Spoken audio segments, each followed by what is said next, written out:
Осыған дейін азаматтарға базалық зейнетақы бірдей тағайындалған. 40 жыл еңбек өткелі болса да, мөлшері бәріне бірдей еді. Бұл ұстаным өткеннің еншісінде қалды. Енді еңбегіне қарай өнбегі. Қауқар ететін күнге қам жасаудың амалы, келісім шарты бар. Еңбек өткелі ескерілетін, зейнетақы аударылатын жұмыс іздеу.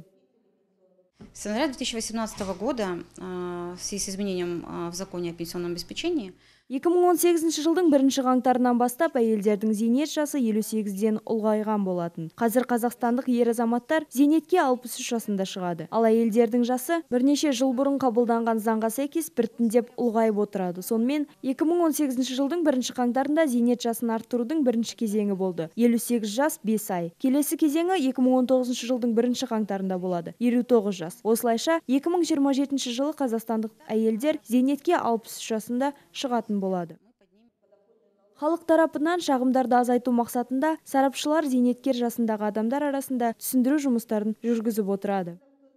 Повышение пенсионного возраста для выхода на пенсию женщинам не касается тех женщин, которые имеют льготный выход на пенсию. Сонымен бірге 5 және одан да көп бала 8 жасқа дейін тәрбиелеп өсірген әйелдер 53 жастан бастап зейнетке шыға алады. Қазақстандық әйелдер 50 жасқа дейін зейнетақы қорында белгілі бір соманы жинап үлгерсе, зейнетке ерте шығуына мүмкіндік бар. Жаңа жүйе әдісіне сай, егер еңбек өтілі 10 жылдан кем не мүлдем болмаған жағдайда, ең төменгі күнкөріс деңгейінің 54% тағайындалады.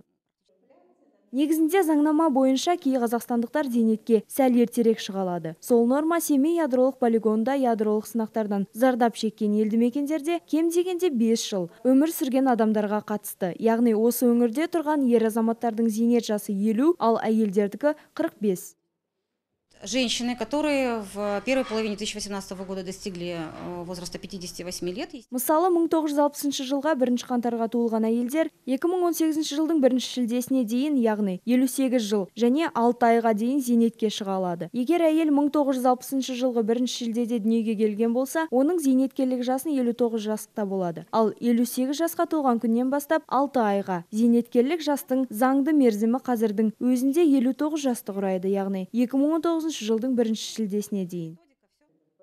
Сарапшылардың пікірінше, базалық зейнетақыны тағайындаудың жаңа әдісі әлеуметтік әділеттік қағидасына сәйкес келеді. Өйткені ол зейнеткерлердің қаржылық жағдайын жақсартуға ғана емес, сондай-ақ еңбек мотивациясын нығайтуға және азаматтардың еңбек қатынастарын рәсімдеуге мүмкіндік береді.